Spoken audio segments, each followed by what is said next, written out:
Today on TimesCast, millions of Egyptians went to the polls to start picking a president today. Voters expressed a mixture of elation and exasperation at the intense campaign they've just witnessed.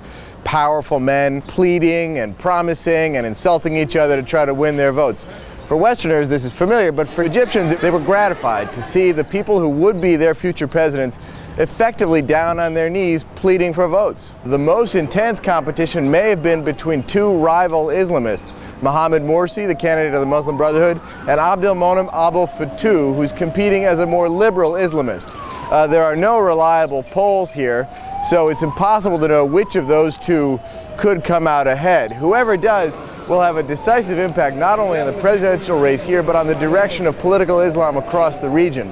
Both also face challenges from two former members of the Mubarak government, Amr Moussa, the former foreign minister and head of the Arab League, and also Ahmed Shafiq, a former general who was Mubarak's last prime minister. Both, and especially Mr. Shafiq, are campaigning as candidates of law and order, the firm hands who can help rein in some of the lawlessness that's pervaded here since the ouster of Mr. Mubarak. Certainly the most intriguing candidate is Dr. Abdelmonem Abdel Fattah, in part because he's stretching the definition of political Islam, presenting himself as both a liberal and an Islamist. My colleague Ben Solomon followed some of the young people who gravitated to his insurgent campaign. Days ahead of Egypt's presidential election, Ayman Ihab dodged Cairo traffic to hand out campaign flyers. We here in Egypt, we used to do this, so it's not dangerous that you. وعايز أسمع صوت يرد شارع فيصل. For the past year, he has been volunteering for Abdel Fattah. Within the last days and the pressure of the work and last days of the campaign, it's crazy, yeah. Moderate Islamists like Ayman hope to bridge the gap between liberal ideals and conservative Islamic trends. People in Egypt are not used to religious people that are liberal at the same time. People consider me an Islamist, but being a religious and a liberal at the same time, I think it's part of being religious. These young, ambitious, and religious volunteers have become an essential part of Egyptian politics. Abdel Fattah's campaign is finely tuned. A doctor and former leader of the Muslim Brotherhood, he supports Sharia law, but preaches the importance of free speech.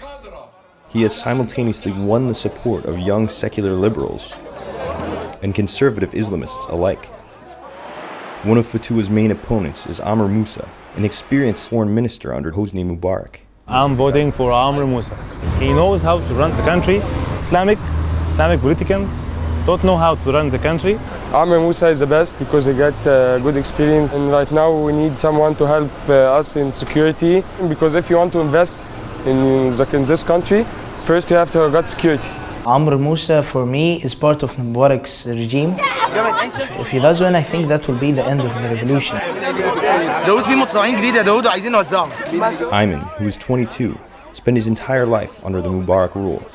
After the revolution, he immediately became politically active. As youth, Mubarak didn't give us the right to participate in different parties or to participate in politics. The revolution was a turning point.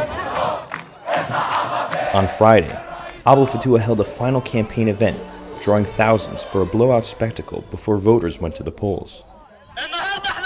After a long campaign, Ayman spent a last night volunteering.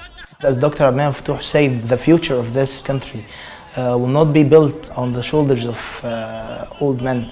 It will be built on the shoulders of the youth that participated in our revolution. Today we spent our time in two very different neighborhoods. Zamalek, an island in the Nile that is the center of the Egyptian elite, and Mbaba, just across the river, an impoverished neighborhood known as a stronghold of political Islam. On opposite sides of the river, you see both sides of the culture war that right now defines Egyptian politics. هو الدين أساس كل شيء، عشان مصلحة البلد ومصلحة الشعب، عشان عايزين نختار رئيس يتقي ربنا يخاف ربنا. I don't want want someone to come and take my rights, my basic rights, which I should have. I want Egypt to be going forward, to have rights for women. If Islamists are elected, we'll go back like 1,000 years backwards. The most important issue is not to choose a president from the Muslim Brotherhood. Religion should play no role. All educated people that know religion and that know politics and that are educated will never look at this issue. At this point, there are no reliable polls to tell us which of the 5 leading candidates might come out ahead. The top 2 candidates will face each other next month in a runoff. And after there is a winner, we don't yet know what that person's job description is going to be. A planned constitutional convention has become deadlocked over its composition. Egypt's military rulers have promised to issue a new temporary constitution before they leave office, but so far none of that has happened. So right now, almost everything about the presidency remains up for grabs.